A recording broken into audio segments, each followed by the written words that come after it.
ক্ষমা পাওয়ার উপায় কি? বাপ মায়ের কাছে ক্ষমা নিতে হবে, মরে গেলে তাদের জন্য দান করতে হবে। রমজান মাসে বড় বড় কয়েকটি আমল শিখিয়ে দিন, কয়েকটি আমল শিখিয়ে দিন। রমজান মাসে রমজান মাসের আমল কিছু।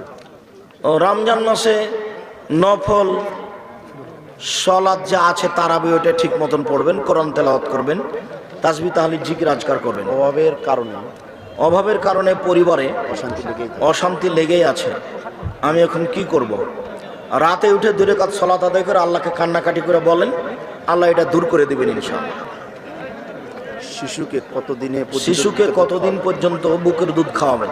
মায়ের বুকে যতদিন দুধ আছে ততদিন খাবে। 2 বছর 3 বছর 4 বছর কোনো সমস্যা নেই। ওটা হলো 2 বছর, ওটা হলো দুধ মা প্রমাণের জন্য। নিজের বাচ্চা যতদিন দুধ আছে বুকে ততদিন খাবে। রমজান মাসে মারা গেলে কি জান্নাত পাওয়া যায়? জি না।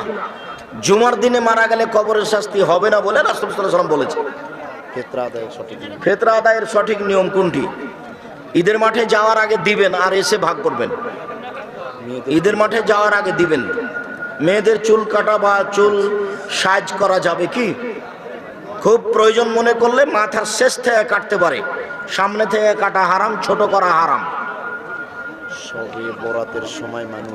শবে বরাতের সময় মানুষ হালা রুটি খায়, এটা নাজায়েজ। সন্তান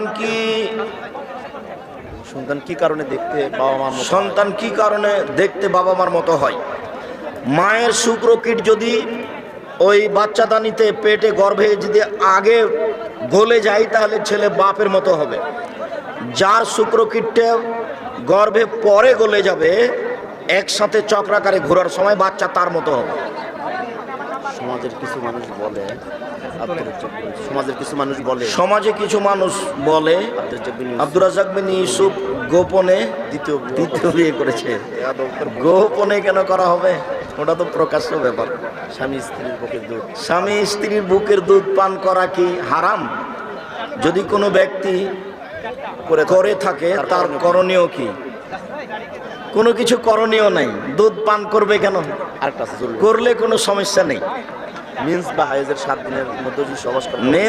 হাইজের 7 দিনের মধ্যে সহবাস করলে কি পাপ হবে? জি।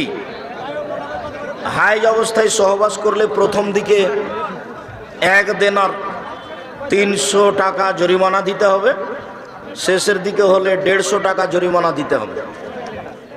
শবে বরাতের রাত্রি কি ভাগ্য রজনীর রাত্রি? জি না।